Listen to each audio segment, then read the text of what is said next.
Ang tanong, mananalo ba ang China sa digmaan kontra Pilipinas? In the first place, gumagamit lamang sa ngayon ang China ng pananakot o bullying tactic upang hindi kumontra ang Pilipinas sa mga gusto nitong gawin sa West Philippine Sea.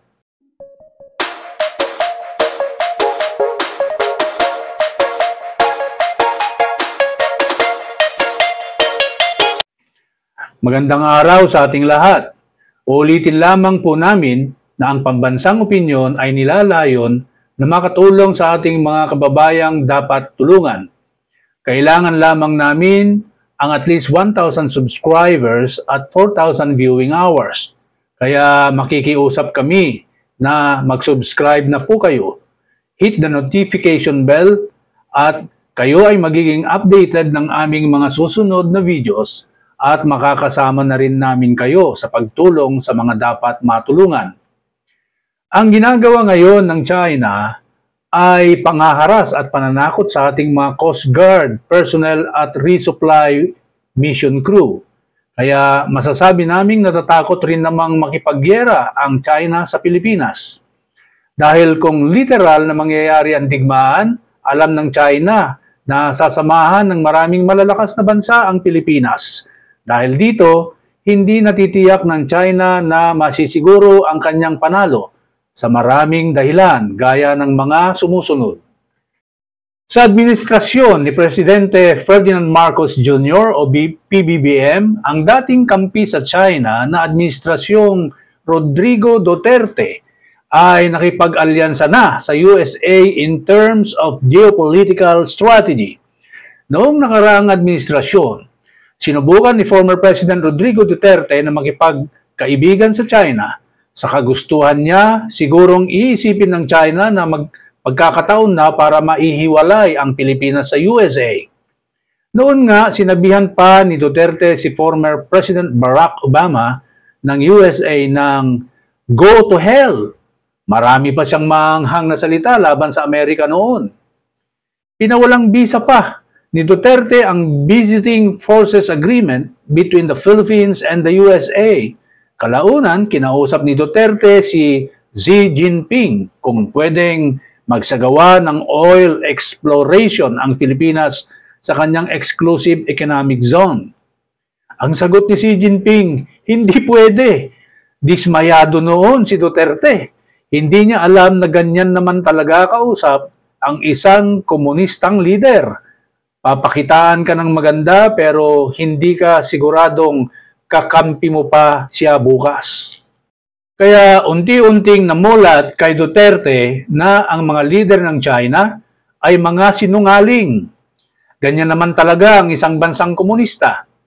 Ang nangyari, kahit alam ng China na wala siyang karapatan at soberanya sa West Philippine Sea, tigas mukha nitong ipinangangalandakan sa buong mundo na ang Pilipinas pa raw ang lumalabag sa international law. Ang Arbitration Tribunal sa Netherlands ay nagbaba ng desisyon noon na sinasabing walang karapatan ang China sa West Philippine Sea na sinang-ayunan naman ng nakakaraming bansa. Ang mga bansang kampi sa China ay tumahimik na lamang nga sapagkat alam nila na wala sa hulog ang posisyon ng China. Kapag ang China ay nawawalan na ng legal na argumento, sinasabi lang nito na ang Pilipinas pa raw ang hindi marunong sumunod sa international law kahit wala namang maipakitang ebidensya. Kinikilala lamang ng China ang international law kapag lumalamang na ito sa kanyang interes at kung hindi naman, hindi kinikilala ng China ang international law-based order or decision. Ganyan ang estilo ng isang bansang komunista. At dahil sa patuloy na paglabag nito sa karapatang pantao, sa maritime rights at karapatang soberanya ng Pilipinas at iba pang bansa, nakatawag pansin ito sa iba't ibang bansang naniniwala at nagmamahal sa demokrasya at international rule-based order. Ito ang mga bansang nagsama-sama upang maging kaisa ng Pilipinas sa pagtatanggol hindi lamang sa kanyang mga karapatan, kundi sa demokrasya. Kabilang dito ang USA, Japan, Australia, India, Canada, France, Great Britain at Germany na nagsasagawa ng joint military exercises sa West Philippine Sea upang ipakita na sila ay papalag sa China kapag umabot sa sukdulan. Kalaunan, nagsagawa rin ng joint military exercises ang Indonesia, Vietnam, Singapore, Thailand, Malaysia at iba pang ASEAN na bansa para ipakita na hindi sila sang-ayon sa agresyon at mga mapanganib na gawain ng China sa West Philippine Sea at Indo-Pacific region. Just recently, ang USA at Pilipinas ay nag-issue ng joint statement publicly rebuking China sa mga agresyon nito sa laban sa Pilipinas at iba pang bansa na nagiging sagabal ayon sa layunin ng China na kontrolin ang West Philippine Sea at iba pang maritime jurisdictions. Nabulgar ang mga iligal na galawan at layunin ng China na talaga namang labag sa international law. Kaya ang Pilipinas na dating kumakampi sa China noong panahon ni Duterte ay matigas at malakas na ngayon na kalaban ng China. Nalasing at naging overconfident ang China dahil nga kasi tinatawag na siya ngayon na isang world superpower daw. Pero mga ka-opinyon, magaling si PBBM ha. Alam niya kung paano lumaban sa China. Gamit lamang ang boses at diplomasya. Ipinapakita ng Pilipinas ang videos kung paano ginagamit ng China ang water cannons upang pigilan at iharas ang mga resupply vessels ng Pilipinas para makarating sa MV Sierra Madre sa Ayungin Shoal. And this is what China failed to foresee as a powerful and very effective weapon of the Philippines. Tuwi kasing ibinubulgar sa international mainstream at social media ang ginagawang pambobomba ng water cannons ng China sa mga barko ng Pilipinas ay nagva-viral ito at umaani ng samot-saring negative na reaksyon sa komunistang bansang ito. Lumalabas na ang China ay bully at hindi marunong rumispeto sa international rule-based order. Kaya masama ang imahen at reputasyon ngayon ng China sa buong mundo dahil sa patuloy nitong paglalapastanganan sa karapatan ng Pilipinas at paglabag sa international law. Kaya ang retorika ng mga tagapagsalita ng China ngayon ay kaduda-duda o mahirap paniwalaan. Hinahangaan ang pagiging high-tech ng China.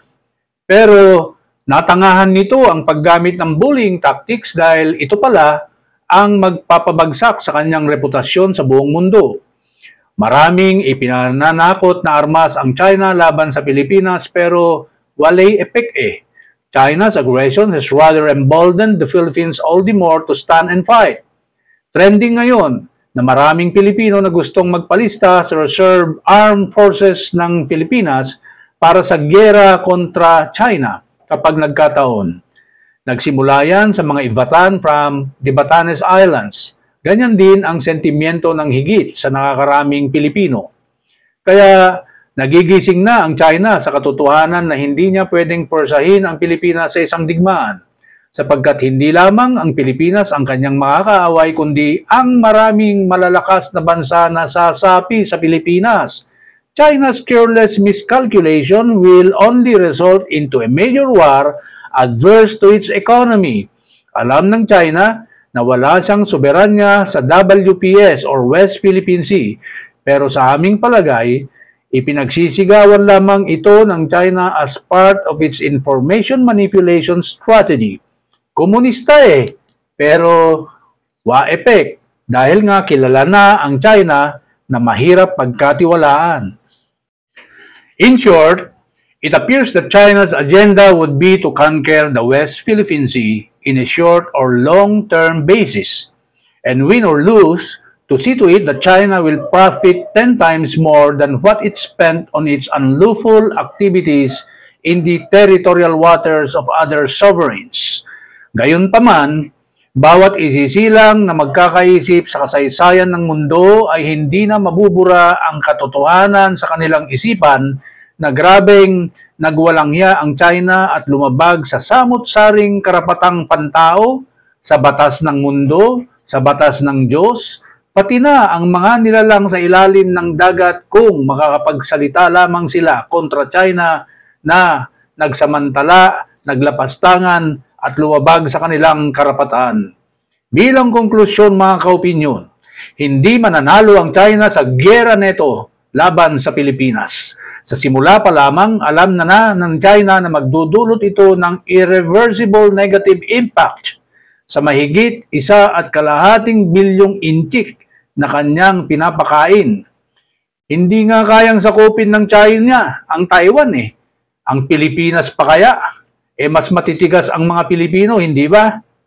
Okay, lagi po tayong mag-ingat at ipagdasal ang kalayaan, katahimikan at kaunlaran ng ating bansa.